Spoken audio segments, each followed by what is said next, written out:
जय श्री गणेश जय श्री राधे। 10 मार्च दिन रविवार। फागुन मास चल रहा है। फागुन मास में हम लोग रोज़ शिव पुराण की कथाओं का श्रवण कर रहे हैं। अगर आपने इससे पहले की कथाओं का श्रवण ना किया हो तो मेरे चैनल पे इसकी प्लेलिस्ट बनी है, आप वहाँ पे जाके संपूर्ण कथाओं का श्रवण कर सकते हैं, क्योंकि कथा सुनने और पढ़ने से दोनों से ही संपूर्ण फल की प्राप्ति होती है। आप सभी भक्तों को मैं धन्यवाद देना चाहती हूँ, क्योंकि आपने मेरे वीडियो को बहुत बहुत प्यार दिया है। बहुत अच्छे अच्छे आपके कमेंट्स आते हैं। और जो भक्त पहली बार चैनल पे आए हैं वो चैनल को प्लीज़ सब्सक्राइब किया कीजिए और वीडियो को ज़्यादा से ज़्यादा शेयर करके लाइक और कमेंट्स कीजिए। आज बांके बिहारी से संबंधित एक सच्ची घटना का हम लोग श्रवण करेंगे, जो इस प्रकार है। एक बार की बात है, मैं ट्रेन से आ रही थी। मेरे साथ वाली सीट पे एक वृद्ध औरत बैठी हुई थी जो लगातार रो रही थी। मैंने बार बार पूछा, मैया क्या हुआ, मैया क्या हुआ। बड़ी मिन्नतों के बाद मैया ने एक लिफाफा मेरे हाथ में रख दिया। मैंने लिफाफा खोल कर देखा, उसमें 4 पेड़े, 200 रुपये और इत से सनी एक कतर पड़ी हुई थी, कपड़े की कतरन। मैंने मैया से पूछा, मैया ये क्या है। मैया बोली, मैं वृंदावन बिहारी जी के मंदिर गई थी। मैंने गुल्लक में 200 रुपये डाले और दर्शन के लिए आगे बिहारी जी के पास चली गई। वहाँ गोस्वामी जी ने मेरे हाथ में एक पेड़ा रख दिया। मैंने गोस्वामी जी को कहा, मुझे 2 पेड़े दे दो, पर गोस्वामी जी ने मना कर दिया। मैंने गुस्से में कहा, मैंने 200 रुपये डाले हैं, मुझे पेड़े भी 2 चाहिए, पर गोस्वामी जी ने नहीं माने। मैंने गुस्से में वो एक पेड़ा भी उन्हें वापस दे दिया और बिहारी जी को कोसते हुए बाहर आकर बैठ गई। मैं जैसे ही बाहर आई तभी एक बालक मेरे पास आया और बोला, मैया मेरा प्रसाद पकड़ लो, मैंने जूते पहनने हैं। वो मुझे प्रसाद पकड़ाकर खुद जूते पहनने लगा और फिर हाथ धोने चला गया। फिर वो नहीं आया। मैं पागलों की तरह उसका इंतज़ार करती रही। काफ़ी देर के बाद मैंने उसे लिफाफे को खोल कर देखा। उसमें 200 रुपये, 4 पेड़े और एक कागज़ पे लिखा था, मैया अपने लाला से नाराज़ ना होया करो, ये वही लिफाफा है। जय श्री राधे जय श्री राधे। जय हो लीलाधारी की जय हो। अगर आपको कथा पसंद आई और बाबा पे आप भरोसा रखते हैं, अपने कान्हा पे भरोसा रखते हैं, तो कमेंट्स में राधे राधे लिखिए। चैनल को सब्सक्राइब कीजिए, वीडियो को ज़्यादा से ज़्यादा शेयर करके लाइक कीजिए। जय श्री राधा जय श्री राधा। राधा रानी हमेशा अपने भक्तों पे कृपा करती हैं। जय श्री जय श्री। हर हर महादेव। शिव पुराण अध्याय 22। श्री शिव की आराधना के लिए पार्वती जी की दुष्कर तपस्या।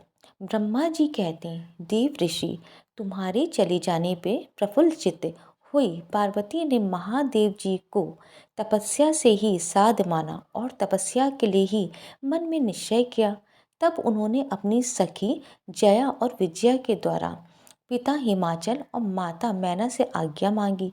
पिता ने तो स्वीकार कर लिया, परंतु माता मैना ने स्नेहवश अनेक प्रकार से समझाया और घर से दूर वन में जाके तप करने से पुत्री को रोका। मैना ने तपस्या के लिए वन में जाने से रोकते हुए, उमा बाहर ना जाओ ऐसा कहा। इसलिए इसलिए उस समय शिवा का नाम उमा हो गया। मुने शैलराज की प्यारी पत्नी मैना ने रोकने से शिवा को दुखी हुई जान अपना विचार बदल दिया और पार्वती को तपस्या के लिए जाने की आज्ञा दे दी।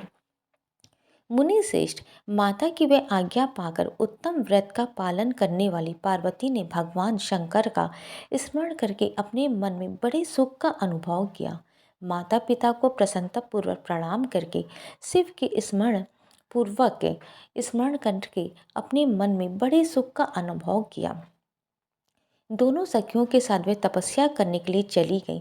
अनेक प्रकार के प्रिय वस्त्रों का परित्याग करके पार्वती ने कटी प्रदेश में सुंदर मुंज की मेखला बांध शीघ्र ही वरकल धारण कर लिए। हार का परिधान करके उत्तम मृग चर्म को हृदय से लगाया। तत्पश्चात तपस्या के लिए गंगा अवतरण गंगोत्री तीर्थ की ओर चली, जहाँ ध्यान लगाते हुए भगवान शंकर ने कामदेव को दत्त किया था। हिमालय का वह शिखर गंगा अवतरण के नाम से प्रसिद्ध है। वहीं परम उत्तम संक्रांति तीर्थ में पार्वती ने तपस्या आरंभ की। गौरी के तप करने से उसका गौरी शिखर नाम हो गया। मुने शिवा ने अपने तप की परीक्षा के लिए वहाँ बहुत से सुंदर एवं पवित्र वृक्ष लगाए जो फल देने वाले थे।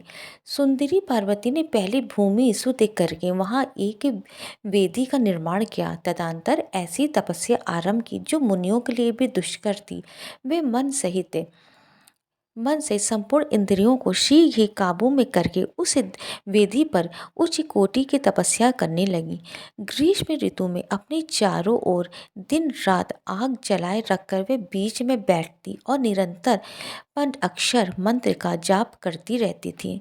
वर्षा ऋतु में वेदी पर सुस्थिर आसन से बैठकर अथवा किसी पत्थर की चट्टान पर ही आसन लगा के वे निरंतर वर्षा की जलधारा से भीगती रहती थी। शीतकाल में निराहार रह के भगवान शंकर के भजन में तत्पर हो वह सदा शीतल जल के भीतर खड़ी रहती तथा रात भर बर्फ की चट्टानों पर बैठा करती थी। इस प्रकार तप करती हुई पंच अक्षर मंत्र के जप में संलग्न हो शिवा संपूर्ण मनोवांछित फलों के दाता शिव का ध्यान करती थी। प्रतिदिन अवकाश से मिलने पर वे सखियों के साथ अपने लगाए हुए वृक्षों को प्रसन्नतापूर्वक सींचती और वहां पधारे हुए अतिथि का अतिथि सत्कार भी करती थी। शुद्ध चित्त वाली पार्वती ने प्रचंड आंधी, एक कड़ाके की सर्दी, अनेक प्रकार की वर्षा तथा दुस्सह धूप का भी सेवन किया। उनके ऊपर वहां नाना प्रकार के दुख आए, परंतु उन्होंने उन सबको कुछ नहीं गिना। मुने वे केवल शिव में मन लगा के वहां सुस्थिर भाव से खड़ी या बैठी रहती थी। उनका पहला वर्ष फलाहार में बीता, दूसरा वर्ष अनेक प्रकार के पत्ते चबा कर बिताया। इस प्रकार तपस्या करते हुए देवी पार्वती ने क्रमशः असंख्य वर्ष व्यतीत कर दिए। तदंतर हिमवान की पुत्री शिवा देवी पत्ते खाना भी छोड़ के सर्वथा निराहार रहने लगी। तो भी तपस्या में उनका अनुराग बढ़ता ही गया। हिमाचल पुत्री शिवा ने भोजन के लिए पर्ण का भी परित्याग कर दिया, इसलिए देवताओं ने उनका नाम अपर्णा रख दिया। इसके बाद पार्वती भगवान शिव के स्मरण पूर्वक एक पैर से खड़ी हो पंच अक्षर मंत्र का जप करती हुई बड़ी भारी तपस्या करने लगी। अनेक अंग चीर और वलकर से ढके थे। वे मस्तक पे जटाओं का समूह धारण किए रहती थी। इस प्रकार शिव के चिंतन में लगी हुई पार्वती ने अपनी तपस्या के द्वारा मुनियों को जीत लिया। उस तपोवन में महेश्वर के चिंतन पूर्वक तपस्या करती हुई काली ने 3000 वर्ष बीत गए। तदंतर जहाँ महादेव जी ने 60,000 वर्षों तक तप किया था, उस स्थान पर क्षण भर ठहर कर शिवा देवी इस प्रकार चिंता करने लगी, क्या महादेव जी इस समय ये नहीं जानते कि मैं उनके लिए नियमों में पालन में तत्पर हो तपस्या कर रही हूँ? फिर क्या कारण है कि सुदीर्घ काल तक से ये तपस्या में लगी हुई मुझ सेविका के पास वे नहीं आए? लोक में, वेद में और मुनियों द्वारा सदा गिरीश की महिमा का गान किया जाता है। सब यही कहते हैं कि भगवान शंकर सर्वत्र सर्वात्मा सर्वदर्शी समस्त ऐश्वर्य के दाता, दिव्य शक्ति संपन्न, सबके मनोभावों को समझ लेने वाले, भक्तों को उनकी अभिष्ट वस्तु देने वाले और सदा समस्त कलेशों का निवारण करने वाले हैं। यदि मैं समस्त कामनाओं का परित्याग करके भगवान वृषध्वज में अनुरक्त हुई हूँ, तो वे कल्याणकारी भगवान शिव यहाँ मुझ पर प्रसन्न हो। यदि मैंने नारद तंत्रोक्त शिव पंचाक्षर मंत्र का सदा उत्तम भक्ति भाव से विधि पूर्वक जप किया हो, तो भगवान शंकर मुझ पर प्रसन्न हो। यदि मैं सर्वेश्वर शिव की भक्ति से युक्त एवं निर्विकार हूँ, तो भगवान शंकर मुझ पर अत्यंत प्रसन्न हो।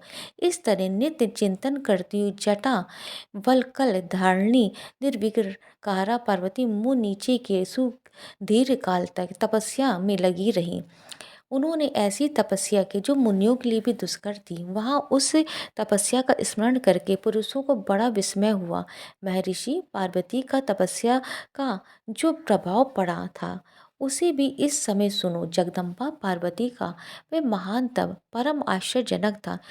जो स्वभावतः एक दूसरे के विरोधी थे, ऐसे प्राणी भी उस आश्रम के पास जाकर उनकी तपस्या के प्रभाव से विरोध रहित हो जाते थे।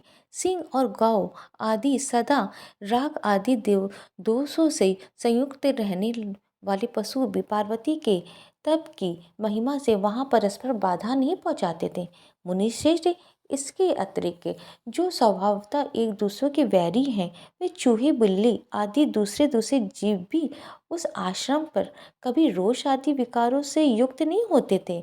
वहाँ के सभी वृक्षों में सदा फल लगे रहते थे। भांति भांति के तड़ विचित्र पुष्प उस वन की शोभा बढ़ाते थे। वहाँ का सारा वन प्रंत कैलाश के समान हो गया। पार्वती के तप की सिद्धि का साकार रूप बन गया। जय हो महादेव, जय हो माँ पार्वती की जय हो। आज का अध्याय यहीं पे विराम करते हैं। अगर आपको शिव पुराण की कथा पसंद आए तो वीडियो को ज़्यादा से ज़्यादा शेयर करके, लाइक करके, कमेंट में हर हर महादेव लिखिए और चैनल को सब्सक्राइब कीजिए। हर हर महादेव, हर हर महादेव। कल भी आप लोग अध्याय का श्रवण करेंगे ऐसी उम्मीद करते हैं। और इससे पहले के अध्यायों का अगर आपने श्रवण ना किया हो तो मेरे चैनल पर उसकी प्लेलिस्ट बनी हो और वहाँ पे जाके संपूर्ण कथा का श्रवण कर सकते हैं।